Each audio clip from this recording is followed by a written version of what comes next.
ये कहानी है 3 नन्ही, मासूम और अनाथ चिड़िया बहनों की, रानो, टुनटुनी और भूरी। वे तीनों जंगल के एक कोने में मिट्टी के एक बहुत ही छोटे और टूटे फूटे घर में रहती थी।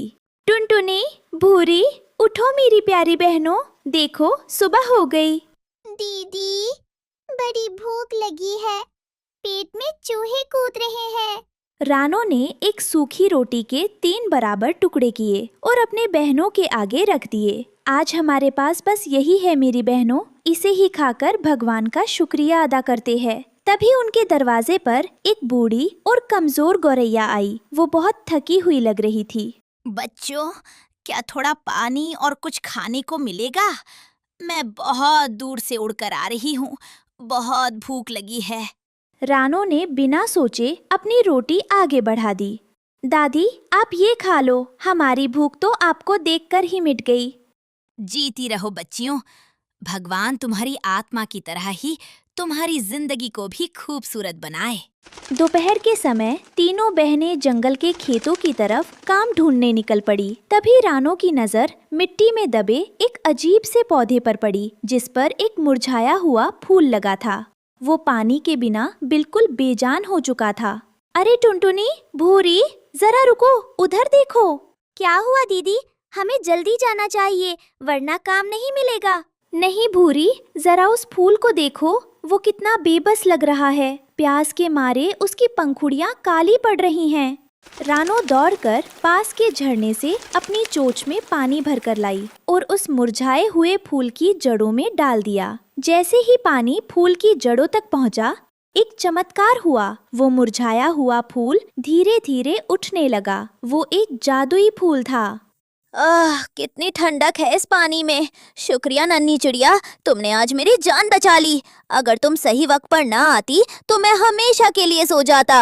अरे, तुम तो बोल सकते हो, तुम कितने सुंदर हो। हाँ, मैं एक जादुई फूल हूँ। मेरा नाम गुलाबो है। आज से तुम मेरी सबसे अच्छी दोस्त हो। तुम्हारा नाम क्या है? मुझे रानो कहते हैं और ये मेरी बहनें हैं टुनटुनी और भूरी। रानो, तुम्हारा दिल बहुत साफ है। जब भी तुम्हें मेरी जरूरत हो तुम यहाँ आ सकती हो। उस दिन के बाद से रानो जब भी काम पर जाती तो गुलाबों से जरूर बातें करती। दोनों में गहरी दोस्ती हो गई थी। कुछ दिन बीत गए। एक रात अचानक मौसम बदल गया। आसमान में काले काले बादल छा गए और देखते ही देखते भयानक तूफान के साथ तेज बारिश शुरू हो गई। बिजली कड़कने लगी और हवाएं इतनी तेज थीं कि बड़े बड़े पेड़ उखड़ने लगे।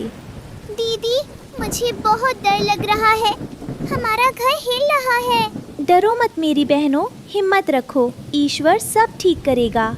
लेकिन तभी एक जोरदार झोंके के साथ उनकी मिट्टी के घर की छत उड़ गई और दीवारें ढह गईं। तीनों बहनें पूरी तरह भीग गईं और ठंड से कांपने लगीं। वे बेघर हो चुकी थी। हमें किसी से मदद मांगनी होगी, वरना ठंड से हम मर जाएंगे। चलो कालू कौवे के घर चलते हैं। तीनों बहनें उड़ती हुई कालू कौवे के पक्के और बड़े घर के दरवाजे पर पहुंची। कालू भैया, कालू भैया, कृपया दरवाजा खोलिए, हमारा घर टूट गया है। मेरी बहनें ठंड से कांप रही हैं। हमें आज की रात अपने घर के एक कोने में बैठ जाने दीजिए। भागो यहाँ से, मेरा घर कोई धर्मशाला है क्या? तुम गरीब चिड़ियों को हर वक्त बस मदद चाहिए होती है। मेरा घर गंदा मत करो, जाओ यहाँ से। कालू ने जोर से खिड़की बंद कर दी। दीदी, मिट्ठू तोते के पास चलते हैं, वो तो बहुत मीठा बोलता है। वे उड़कर मिट्ठू तोते के आलीशान लकड़ी के घर पहुंची। मिट्ठू अंकल, प्लीज मदद कीजिए, हमें बहुत ठंड लग रही है। अरे भाई, इस आधी रात को क्यों परेशान कर रही हो? मेरे बच्चे सो रहे हैं। तुम लोगों को अंदर लिया तो वे भी जाग जाएंगे। जंगल के किसी भी पक्षी ने उन अनाथ और गरीब चिड़ियों की मदद नहीं की। दीदी, अब हमारा क्या होगा? क्या हम इस बारिश में मर जाएंगे? कोई भी हमसे प्यार नहीं करता। नहीं टुनटुनी, ऐसा नहीं कहते। जब दुनिया सारे दरवाजे बंद कर देती है तब ऊपर वाला एक नया रास्ता खोलता है। मुझे याद आया, हमारा एक सच्चा दोस्त है। चलो गुलाबों के पास चलते हैं। तीनों बहनें भारी बारिश में उड़ती हुई उस खेत में पहुंची, जहां जादुई फूल गुलाबो था। हैरानी की बात यह थी कि इतनी तेज बारिश और तूफान में भी गुलाबो बिल्कुल सुरक्षित था, क्योंकि उसके चारों तरफ एक जादुई रोशनी का घेरा चमक रहा था। रानो, मेरी दोस्त, इस भयानक तूफान में तुम तीनों यहाँ, और तुम इतनी रो क्यों रही हो? क्या हुआ, मुझे बताओ। गुलाबो, हमारा मिट्टी का घर टूट गया। हम पूरी तरह बेघर हो गए हैं। हम जंगल के बड़े पक्षियों के पास गए, लेकिन किसी ने हमें सहारा नहीं दिया। मेरी बहनें ठंड से मर रही हैं। प्लीज हमारी मदद करो। रानो, तुमने हमेशा दूसरों की मदद की है, कभी किसी का बुरा नहीं चाहा। आज तुम्हारी अच्छाई का फल तुम्हें मिलेगा। डरो मत, अपनी आंखें बंद करो। तभी गुलाबो ने आसमान की तरफ अपनी पंखुड़ियाँ उठाईं और मंत्र पढ़ने लगा। उसके अंदर से सतरंगी रोशनी निकलने लगी। वो रोशनी हवा में तैरती हुई जमीन के एक साफ हिस्से पर जाकर रुक गई। देखते ही देखते मिट्टी में से एक छोटा सा बीज अंकुरित हुआ और वो एक विशाल फूलों के घर में बदल गया। वो फूल इतना बड़ा था कि उसके अंदर एक पूरा घर समा सकता था। उसकी पंखुड़ियाँ दीवारों की तरह थी और बीच में एक छोटा सा जादुई दरवाजा था। रानो, टुनटुनी, भूरी, अपनी आंखें खोलो। जैसे ही तीनों बहनों ने आंखें खोली, वो हैरान रह गईं। उनके सामने दुनिया का सबसे खूबसूरत जादुई फूलों का घर खड़ा था। वाह दीदी, देखो कितना सुंदर फूलों का घर है। ये तो सपनों के महल जैसा है। रानो, ये जादुई फूलों का घर आज से तुम्हारा है। इस घर के अंदर कभी ठंड नहीं लगेगी, कभी बारिश का पानी नहीं आएगा, और इसके अंदर हमेशा स्वादिष्ट फल और भोजन रहेगा। ये तुम्हारी अच्छाई का इनाम है। गुलाबो, मेरे पास शब्द नहीं है। तुमने हमारी जान बचा ली। तुम सचमुच एक सच्चे दोस्त हो।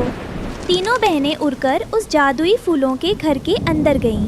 अंदर कदम रखते ही उनकी सारी थकान और ठंड गायब हो गई। अगली सुबह जब तूफान थम गया तो जंगल के बाकी पक्षी, कालू कौवा, मिट्ठू तोता और बंटी कबूतर, ये देखने निकले कि चिड़ियों का क्या हुआ। जब वो खेत के पास पहुँचे तो उनकी आंखें फटी की फटी रह गईं। वहाँ एक आलीशान चमकता हुआ फूलों का घर था। अरे, ये इतना सुंदर घर इन गरीब चिड़ियों को कैसे मिल गया? हमने कल रात इनकी मदद नहीं की, लेकिन ईश्वर ने इनकी मदद की। इनका दिल साफ था, इसलिए इन्हें ये जादुई महल मिला। कालू कौवा और बाकी पक्षी अपनी गलती पर बहुत शर्मिंदा हुए और बिना कुछ बोले वहाँ से चले गए। इस कहानी से हमें ये सीख मिलती है कि परिस्थिति चाहे कितनी भी कठिन क्यों ना हो, हमें कभी भी अपनी अच्छाई और दूसरों की मदद करने का स्वभाव नहीं छोड़ना चाहिए। जो दूसरों की निस्वार्थ भाव से मदद करते हैं, भगवान उनकी मदद किसी न किसी रूप में जरूर करते हैं।